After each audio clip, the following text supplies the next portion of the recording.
Olá, jovens, sejam bem-vindos ao canal de História Geral CPVAN. Meu nome é Emerson Porto Ferreira, estou bem próximo de vocês. Isso foi. Tô olhando pra cá porque aqui tem o videozinho aqui, então não é que estou ignorando não, tá? Vamos lá. Semana passada era para esse vídeo estar sendo postado, só que por questões até mesmo de vocês se readaptarem à questão aí do estudo de vocês, eu dei uma atrasada na aula exatamente para que as coisas continuassem. Então a aula da semana passada ela foi transferida para a aula dessa semana, ok? Então hoje a gente vai iniciar nosso estudo de África, né, que é o continente africano mais especificamente, certo? É um assunto que eu gosto muito, de certa forma é um dos assuntos que eu abordo no meu mestrado, que eu abordei, né, porque já terminei, mas é basicamente isso, certo? A aula aqui a gente vai falar hoje dos aspectos que talvez sejam mais essenciais dentro do vestibular, principalmente quem for prestar Enem. Lembrando sempre que a gente não sabia a data do Enem, mas ele vai existir. E é isso. Então aqui a gente vai abordar esse conceito de continente africano, o conceito do que é ser África.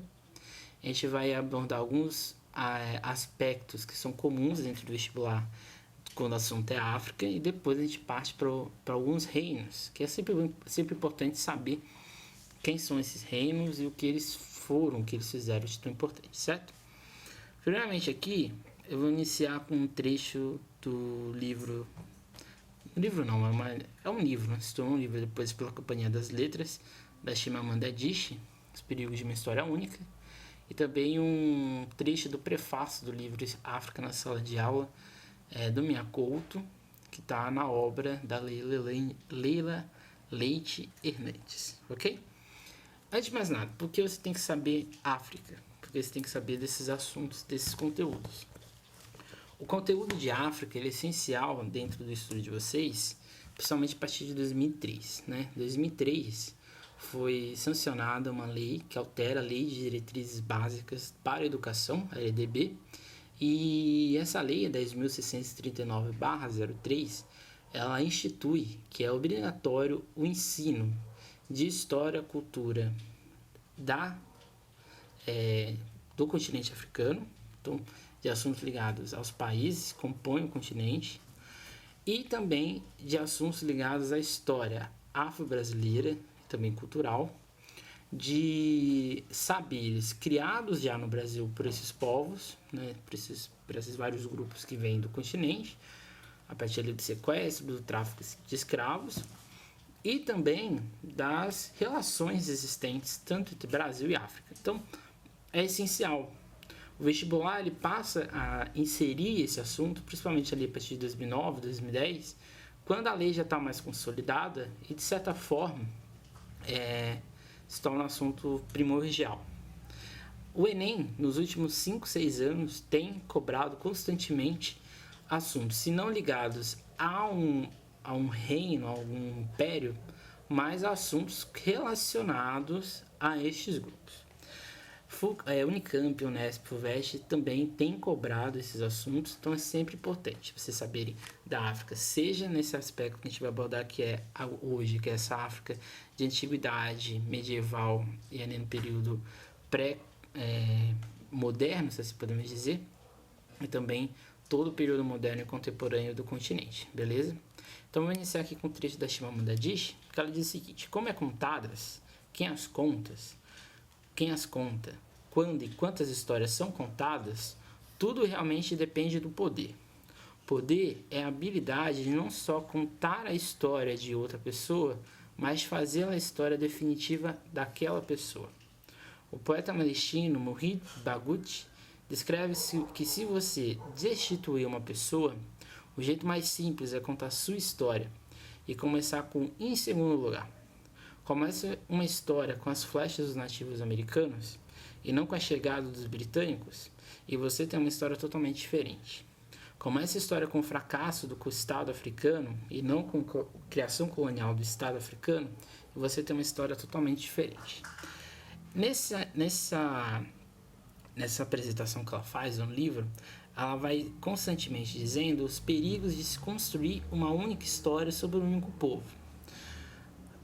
Quando a gente fez nosso estudo de América, né, nas 4 aulas, a gente partiu exatamente do povo originário, né? A gente partiu ali da contextualização do que é ser indígena no continente americano. A gente fez ali todo um contexto de ser, né, uma história que parta não do europeu, mas principalmente do nativo. Quando a gente fala de África, às vezes a gente não tem essa visão tão clara, às vezes não tem essa visão tão direcionada, porque para nós mesmos, né, é muito complexo entender o que é o continente, né? O continente africano hoje tem mais de 50 países, né? Mas nesse período que a gente está estudando aqui, são milhares de etnias, são milhares de pequenos povos, pequenos microgrupos que estão se constituindo em um processo longo, extenso de expansão, certo? A gente tem, claro, grandes impérios dentro do continente africano, como, por exemplo, o Império Egípcio, o Império da Núbia, o Império Etíope, o Império Mali, o Império Songhai, o Império Monomotapa, o Reino do Congo e assim por diante, mas a maioria do que constitui o continente africano são pequenos povos. Então a gente não pode aglutinar a África, ou o continente africano, num único conceito, num único direcionamento. A gente não pode traduzir o continente africano simplesmente na miséria, ou o continente africano simplesmente nos conflitos, nos problemas que são relacionados na contemporaneidade, né? Todo um processo histórico tem que ser analisado constantemente, e com o continente africano não é diferente, certo? Então essa é a grande dificuldade, né? É entender periodicamente onde está esse continente, onde está esse povo, né? A gente vai ver ao longo da aula que não tem como entender a relação da Idade Média sem entender o que é o continente africano. Já o Miyakoto diz o seguinte: aconteceu no debate, né, eles estavam num debate num país europeu. Da assistência, alguém me lançou a seguinte pergunta: para si, o que é ser africano? Falava-se, inevitavelmente, de identidade versus globalização. Respondi com uma pergunta: e para si, o que é ser europeu? O homem gaguejou, não sabia responder. O mais interessante é que, para ele, a questão da definição de minha identidade se colocava naturalmente para os africanos, nunca para os europeus. Ele nunca tinha colocado a questão no espelho. Recordo o episódio porque me parece que ele toca uma questão central. Quando se fala de África, de que África estamos falando? Terá o continente africano uma essência facilmente capturável? Haverá uma substância exótica que os caçadores de identidades possam recolher como sendo a alma africana? Então, que o Miyakoto ele vai no mesmo sentido da Chimamanda Adichie. Porque o que ele está dizendo aqui? Por que a gente não para, né, dentro do nosso estudo, né? Aqui na América tem, né? A gente aglutina quase todo o continente americano em pequenos grupos. Um deles é a América Latina, que é essa América Latina que não tem o Brasil dentro. A gente tem o Brasil, que é esse país que não quer ser americano, mas ao mesmo tempo quer ser. E a gente tem ali os Estados Unidos e o Canadá. Quando a gente fala de África, a gente não pensa no país, a gente não pensa no Egito, na Líbia, na Tunísia, a gente não pensa no Marrocos, no Saara Ocidental, a gente não pensa em Mali, no Congo, na República Democrática do Congo, a gente não pensa na Mauritânia, a gente não pensa no Quênia, na Etiópia, na Somália, Ruanda e outros vários países que existem no continente africano. Quando a gente vai estudar a história da África, a gente não pode pensar que, eu vou estudar a história da África, estou estudando o continente inteiro. Não, né? O continente africano é um continente enorme. Se a gente for estudar a história da África, a gente vai ter ali, só naquela região ali, macro-região ali do Império Egípcio, a gente vai ter os egípcios, a gente vai ter os núbios, a gente vai ter os etíopes, a gente vai ter outros vários povos, como os xhossas e assim por diante.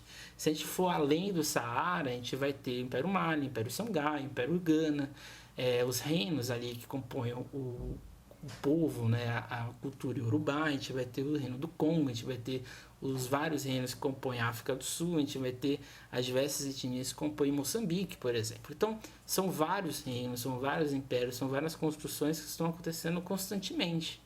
Assim como a gente não pode estudar o Brasil simplesmente numa unidade, né, como se todo o Brasil fosse igual. A gente não pode fazer isso. A gente não pode fazer isso dentro do continente africano. Então, criar um mecanismo para que tudo seja igual é o primeiro passo que você tem que criar quando você vai estudar a África para o vestibular e para as outras várias questões que compõem o continente, certo? Então esse é o primeiro ponto. A África ela não está isolada do mundo, ela está num processo gigantesco de ligações, de identidades que são formadas ao longo do tempo. A gente tem na África um delimitador natural, que é o deserto do Saara. Então, pouca coisa se sabia, principalmente, por exemplo, no período da Antiguidade, pouca coisa se sabia do que tinha abaixo desse deserto. Sabia-se que tinha pessoas vivendo ali, mas não sabia o que tinha exatamente naquela região, certo? E essa parte é o que a gente vai ver a partir de agora, que a gente vai entender exatamente essas redes de interação, essas redes de formação, seja linguística, cultural, que formam esses povos abaixo do Saara, ok? Então, de certa maneira, a gente já estudou a África, certo? Quando a gente estuda a antiguidade afroasiática, né, que é um tópico que eu gosto de abordar, eu não gosto de falar de que é uma história oriental, porque a gente vai nas próximas aulas sobre discutir o que é Oriente, né, o oriental, mas quando a gente já estudou a África, a gente estudou o Império Egípcio. E também existe essa classificação, né, que há um império mais organizado dentro da África, e esse império seria o Império Egípcio. Isso é uma mentira, né? Claramente, o império que deixou mais traços na cultura africana talvez seja, né, de certa forma, realmente o Império Egípcio, né? É um império colossal, é um império gigantesco, é um império que interferiu diretamente em políticas, tanto nas regiões da Grécia, nas diversas formações políticas de Roma, assim como, por exemplo, nos persas, os babilônios, os hebreus e assim por diante. Só que os próprios egípcios, eles não eram hegemônicos no continente, certo? Diversos grupos lutaram, guerrearam durante muito tempo com os egípcios pela hegemonia daquela região ali perto, né, próxima do rio Nilo. Então, o primeiro ponto fundamental é que o que está acontecendo abaixo do deserto do Saara é um processo complexo demais de se entender e de se resumir num simples povo, certo? Abaixo do deserto do Saara, você vai ter na parte ali mais... Deixa eu ver aqui. A gente consegue fazer o mapa da África com a mãozinha.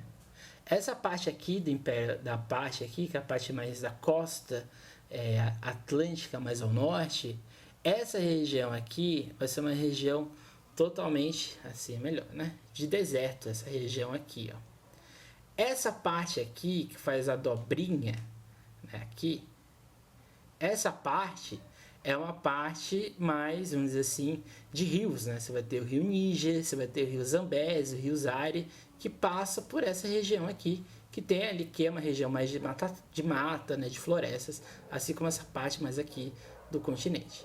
E nessa parte sul, você tem uma presença de deserto e de uma certa vegetação, que aqui você tem, por exemplo, Namíbia, o deserto do Kalahari e África do Sul. Então, o continente africano, ele tem, dependendo do processo ali geográfico, constituições de povos maiores ou de povos menores.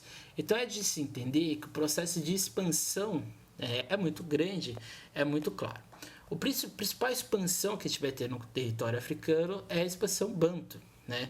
Os povos bantus, eles vão dar a constituição cultural e linguística a diversas etnias, nessa parte ali, aqui, né? Nessa parte aqui, ó, essa parte aqui toda até a parte sul do continente, a gente vai ter uma constituição gigantesca de presença dos povos bantus, né?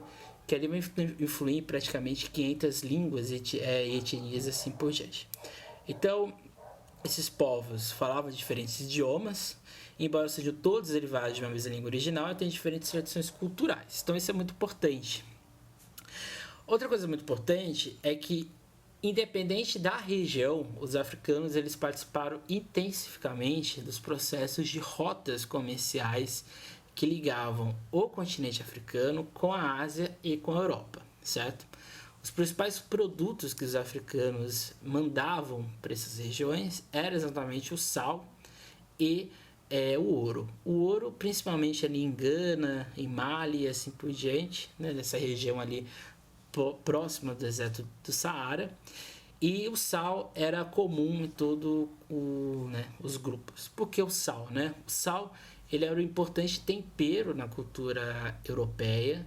Ele era um isolante térmico, então ele era uma espécie de geladeira. Ele conservava muito bem os alimentos. Então por isso que o sal ele era muito valioso, né? nesse momento, assim por diante.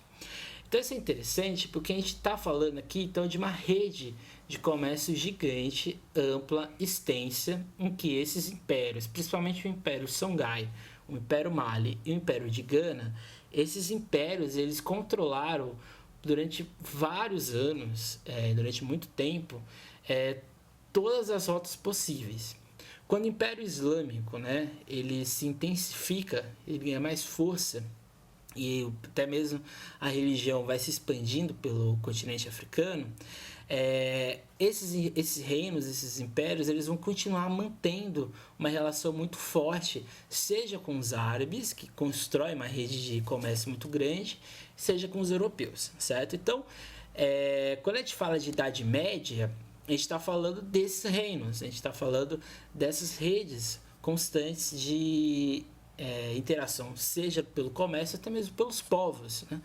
Os europeus sabiam quem eram os africanos, certo? Eles tinham conhecimento de que eles eram muito respeitados, de certa forma, tinham sim um respeito, tinham conhecimento do poderio que eles tinham. A própria ideia de raça, a própria ideia de racismo, de preconceito, a gente vai ter mais intensificamente a partir do século XV, quando a gente vai iniciar os processos ali de expansão marítima. Mas a gente está falando aqui de relações puramente comerciais, puramente econômicas, certo? Principalmente dos árabes.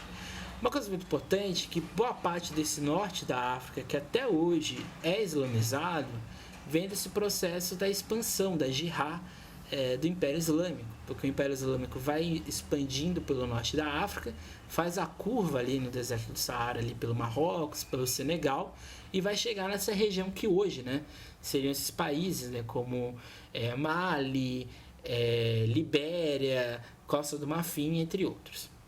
Isso é importante porque a gente vai ter agora, a partir desse momento, um choque de culturas, né? Porque esse norte da África vai absorver o islamismo, mas vai se hibridizar com as culturas locais e assim por diante. A parte mais do centro do continente para o sul, a gente está falando já aqui sim de religiões mais tradicionais e na permanência até hoje desses tipos de cultura e de pensamento que são muito fortes e são muito presentes, proeminentes.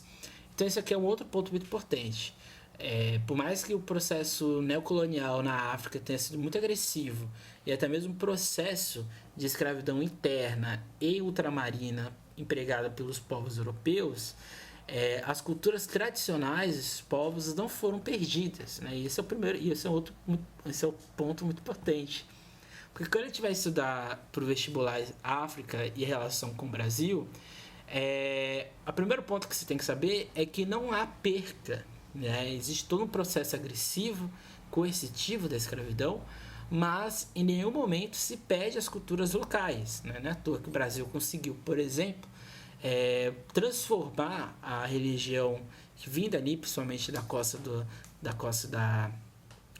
Ouro, né, da costa do Atlântico, conseguiu hibridizar a cultura existente com várias outras culturas brasileiras e assim por diante, inclusive, por exemplo, a Umbanda, que é uma religião 100% brasileira e assim por diante.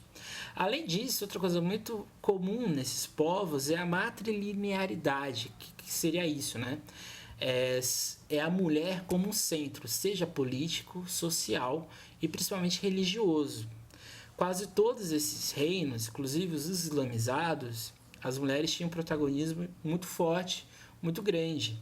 Elas eram conselheiras, dependendo do status, né, da região, ela tinha poderes também políticos, e dependendo da região, elas eram as únicas detentoras desses saberes. Por exemplo, na parte ali do Rio Nilo, né, ali na Núbia, A gente está falando das Candaces. As Candaces, elas eram mães, feiticeiras, elas eram guerreiras e principalmente líderes políticas desses povos. Se a gente está ali no Império Ghana e no Império Mali, uma presença também muito forte de mulheres. Na região ali de Angola, né, hoje seria Angola, né, a gente tem a presença, por exemplo, da Rainha Zinga, que é uma mulher forte, grande importância para a história de Angola, inclusive para a história do Brasil. Então, no continente africano, diferente da Europa e da Ásia e da América, a mulher, ela tem o elemento feminino, ela tem um aspecto de sagrado, ela tem um aspecto de sabedoria e um respeito muito grande por toda a sociedade. Então, essa matrilinearidade, ela vai se refletir no Brasil, porque são as mulheres, né, principalmente as negras escravizadas, que vão ter papel forte e muito influente na formação cultural brasileira, principalmente no período imperial. Além disso, as quitandas, administração de determinados lugares, eram as mulheres que tinham esse poder, principalmente na região ali de Minas Gerais. E boa parte dos negros escravizados que eram forreados, né, que passavam pelo processo de alforria, antes de 1888, boa parte deles eram mulheres, né? As mulheres, elas conseguiam a liberdade mais rápido, e além de elas conseguirem a liberdade mais rápido, elas buscavam fundos, né, e buscavam jeitos também de libertar os seus pares e assim por diante. Então a gente vai ter no Brasil Luísa Marinho, a gente vai ter Teresa de Benguela, a gente vai ter, por exemplo, Tia Anastácia, que é um pouco mais contemporânea, a gente vai ter Aquatune, a gente vai ter Dandara e outros vários ícones femininos que tem uma ligação muito forte com essa tradição de matrilinearidade africana. E outro ponto fundamental, que aqui é já um preâmbulo para o que a gente vai estudar vai ver daqui a pouco, que é exatamente as diferenças culturais. Então a gente não está falando aqui de povos que têm a mesma cultura. Por exemplo, o candomblé, ele é específico de uma parte do continente, que é essa parte ali Yorubá, onde hoje seria Nigéria, onde hoje seria Benin, parte de Camarões. Então é muito específica essa religião, que é o candomblé. O próprio candomblé dentro do continente africano, ele vai passar por várias modificações. Por exemplo, em Angola, a gente não tem esses orixás, a gente tem os iquices, que são divindades, né, naturais, de várias crenças, que é muito similar aos orixás, mas não são os orixás. No Brasil, que a gente vai criar essa falsa ideia de que todo africano é ligado à cultura do candomblé, o que é uma mentira. Na verdade, a única coisa em comum entre todas essas religiões de origem tradicional é exatamente a semelhança com o natural, ou com aspectos ligados, sejam animais, sejam a plantas, sejam ao sol, à lua, ao vento e assim por diante. Então, boa parte dessas divindades elas vão estar próximas ou ligadas a esses aspectos. Por exemplo, o imbondeiro, que é uma ave, que é uma árvore sagrada na região da Guiné Equatorial, por exemplo, ela se torna um símbolo, né, de resistência, um símbolo de tempo, de sacralidade. Assim como, por exemplo, o baobá, na região ali de Moçambique, na região de Angola, em que ele vai ter uma importância também muito grande. Então, ou seja, a gente não pode criar uma amálgama ou juntar todos os países da África numa única coisa, num único conceito, porque a gente vai estar caindo numa espécie de relativismo ou de uma falsa simetria de igualdade, certo? Então esse é o ponto fundamental. Então esses assuntos, né? Matrilinearidade, entender as diferenças culturais e como isso chega no Brasil, entender essas rotas comerciais, principalmente do sal e do ouro, e o que é essa expansão banto, né? E sua influência na língua, na religião, na cultura, esses 4 aspectos são essenciais dentro do vestibular, certo? Por exemplo, quando a gente vai ter uma festa popular brasileira, por exemplo, uma congada, um maracatu, a gente está falando exatamente de tradições de povos negros escravizados que, quando chegam no Brasil, passam por um processo constante de mudanças, constante de interações com outras culturas, por exemplo, a europeia ou a indígena, e a partir disso se constrói ritos populares, ritos religiosos, ritos culturais que são genuinamente brasileiros, como por exemplo maracatu, a congada e assim por diante, beleza? Então isso aqui é muito importante. A gente vai ver agora o Império Gana, o Império Mali, o Império Songhai, os reinos do Congo e a cidade de Yorubá, certo? O primeiro deles, talvez o principal, é o Império Gana. O Império Gana, ele é hoje, né, seria o que é a região do Mali e da Mauritânia. Isso aqui é muito importante. Gana, existe um país chamado Gana, certo? Que fica ali na parte da costa atlântica, mas Gana, no caso do Império Gana, é um título, né? Uma nomenclatura dada a quem tem o poder, ao que está no exercício da função de hierarquia no topo, certo? Isso aqui é muito importante, né? Porque o Império Gana não fica em Gana. Às vezes você pode ter essa ideia. Gana possuía uma cultura militarizada ou expansionista, então, ou seja, não existia uma ideia totalmente de centralização, como vai ser, por exemplo, seu sucessor com o Império Mali. O Estado era mantido através de um eficiente sistema de cobrança de impostos, localizados os principais entrepostos comerciais de um território não muito bem definido. Então, ou seja, a gente está falando de um império que ele era genuinamente baseado em rotas comerciais, principalmente após a expansão do Islã. O Império Gana, ele vai iniciar essa relação de contato com esses povos abaixo do Saara, com os povos da Europa, na Ásia e na parte norte do continente africano. Então isso aqui é muito importante, tá? Essa parte norte do continente, onde fica ali a Líbia, a Tunísia, o Egito e o Marrocos, esses povos eles vão ter uma influência, historicamente dizendo, muito de contato com romanos, com macedônicos, com os turcos otomanos e com os próprios europeus. Então eles estão sempre nesse contato. Então a cultura deles, ela se torna mais próxima desse mundo ocidentalizado. Não é à toa que eles são brancos, né? A maioria desses povos, né, que tem essa ascendência árabe, eles são mais brancos exatamente por um processo histórico que vai acontecer ali, principalmente no século X, século XI, assim por diante, que eles vão passando um processo de embranquecimento. Diferente dos povos da África, né? Os povos abaixo do Saara, porque eles, por exemplo, o Império Gana, eles eram islamizados, mas eles são até hoje negros, né? Exatamente porque a religião foi a única coisa que chegou, né?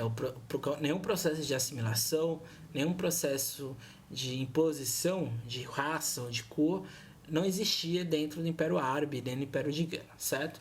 Então eles tinham uma administração não tão coesa, não tão centralizada, e de certa maneira eles tinham no comércio um aspecto fundamental para que eles se sustentavam. Então era um império totalmente de mando e desmando. Então o seu rei, o seu imperador, e você tem que pagar com impostos, com certos tipos de trabalho para você se manter nessa região e eu continuar aqui no poder, assim por diante.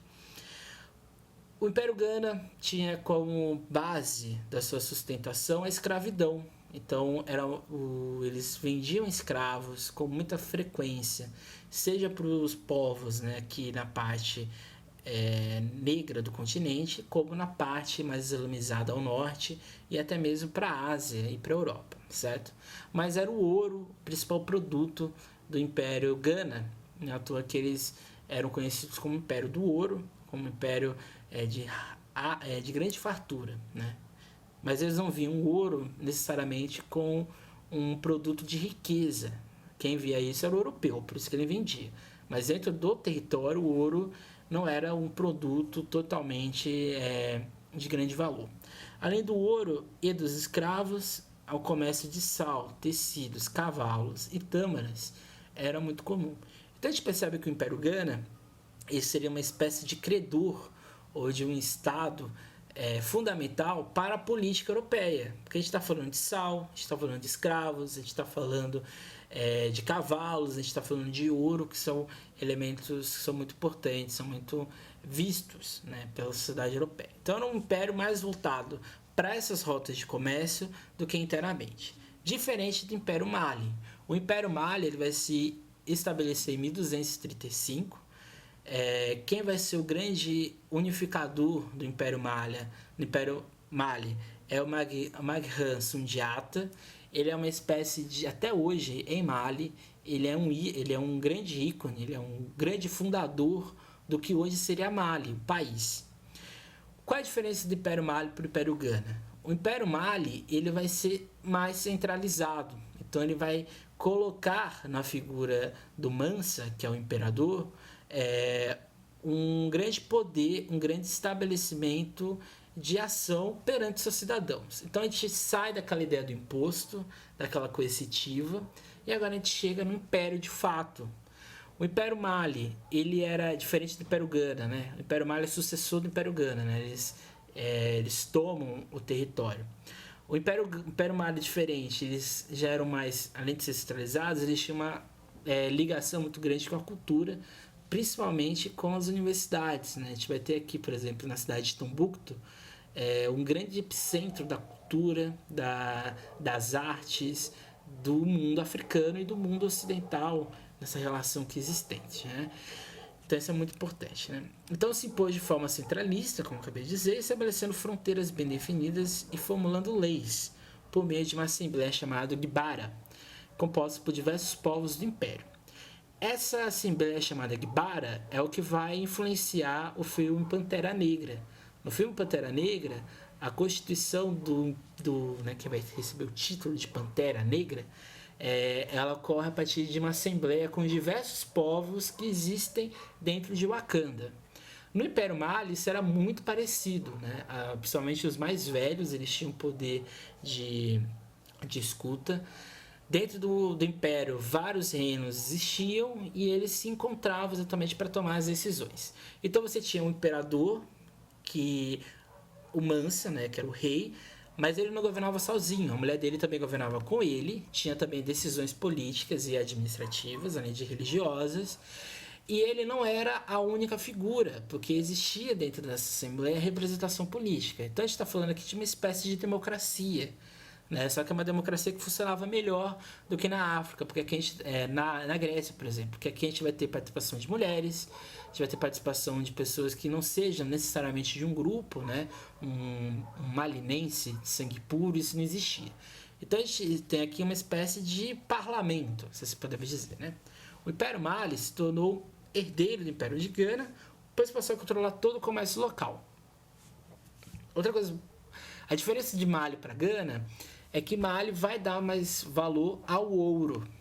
Tem uma história que o Mansa Musa, ele vai sair de Mali na peregrinação para Meca, né, no período do Ramadã, e ele vai levar tanto ouro, mas tanto ouro, que o ouro vai se tornar inflacionado na região ali da Arábia Saudita durante 10 anos.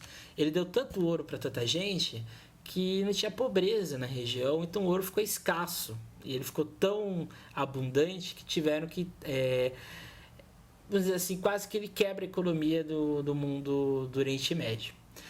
Isso é importante porque o ouro, ele sustentou durante muito tempo o comércio no mar Mediterrâneo, né? No Império Mali vai ter uma proeminência maior do ouro em relação ao sal, por exemplo. E essa é a grande diferença do Império Mali. Esses dois impérios é fundamental você saber, porque eles caem sim no vestibular. O Império Grande já caiu, certo? E o Império Mali também. E são esses aspectos, tá? A cidade de Tombuctu, né, esse epicentro cultural, as rotas de comércio do sal e do ouro, e principalmente essas particularidades administrativas, certo? O Império de Gana é um império não é totalmente centralizado e tem um alto custo de impostos e está totalmente direcionado para a venda de escravos e de ouro.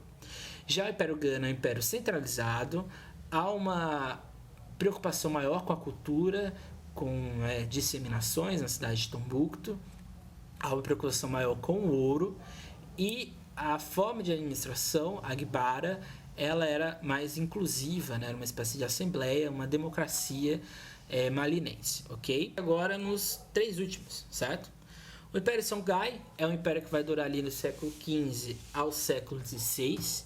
Ele controlou o comércio de boa parte da África Ocidental, principalmente do norte, certo? Então o Império Songhai, ele é o herdeiro do Império Mali, certo? A sede ficava exatamente na região ali de Tombuctu, né, onde eles vão ter um poder um pouco maior.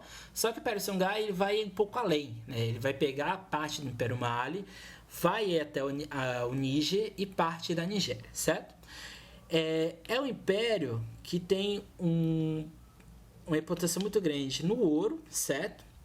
E ele vai usar não só as rotas de comércio terrestres, mas também as rotas fluviais, ou seja, nos rios, para estabelecer o seu poder.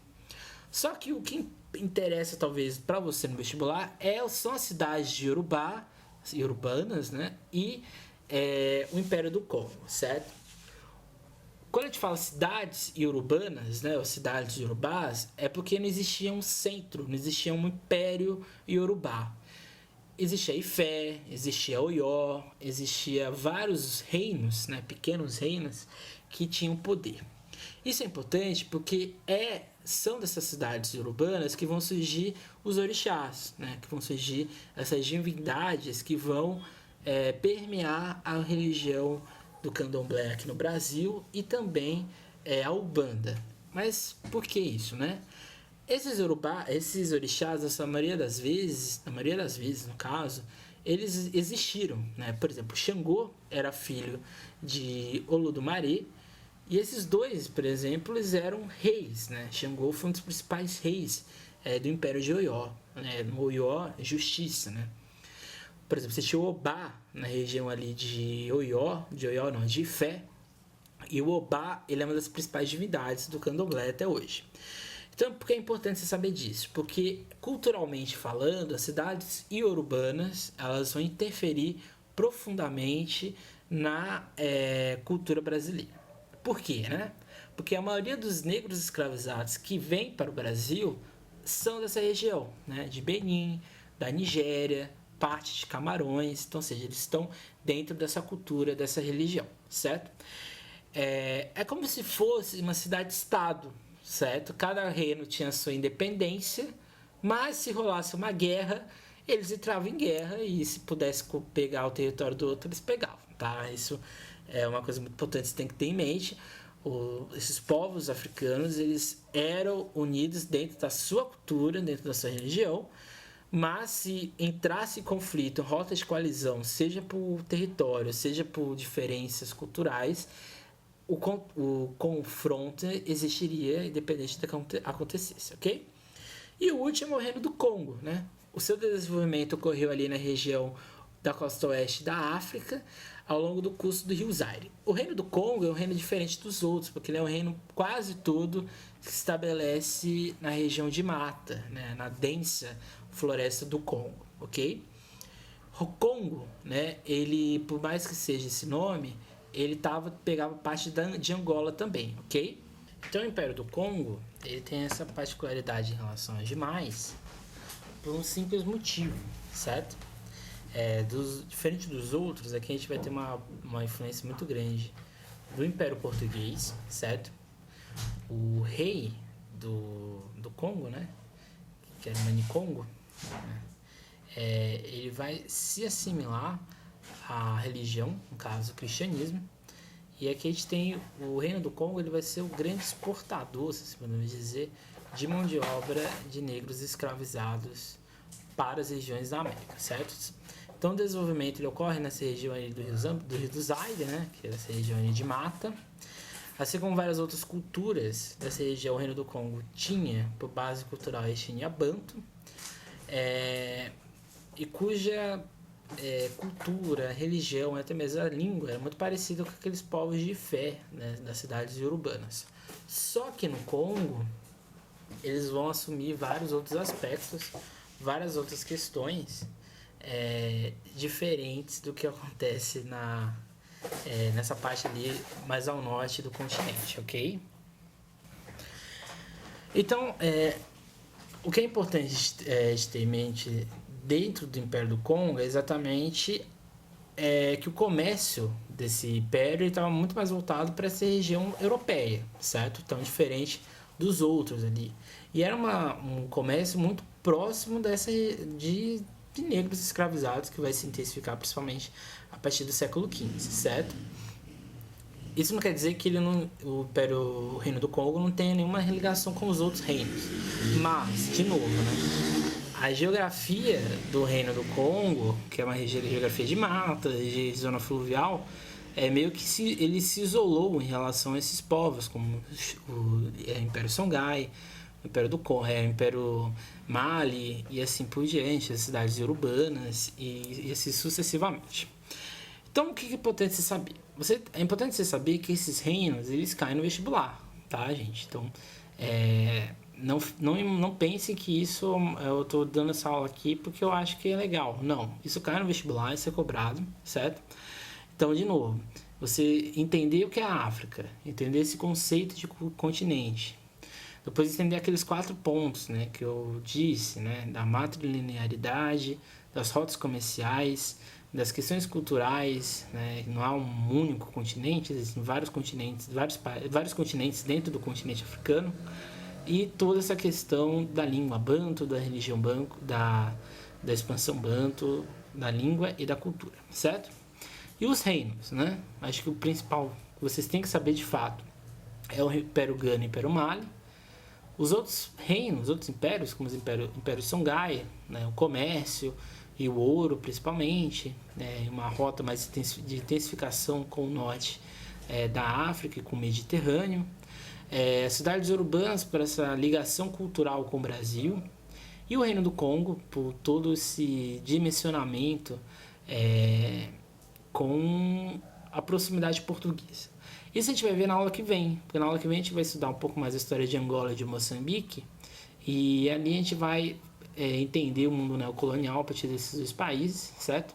E a gente vai aprofundar um pouco mais essas questões. Então é isso, a aula de hoje parece que tá meio cortada, mas é porque a gente teve problemas aqui, mas a aula tá aí, certo?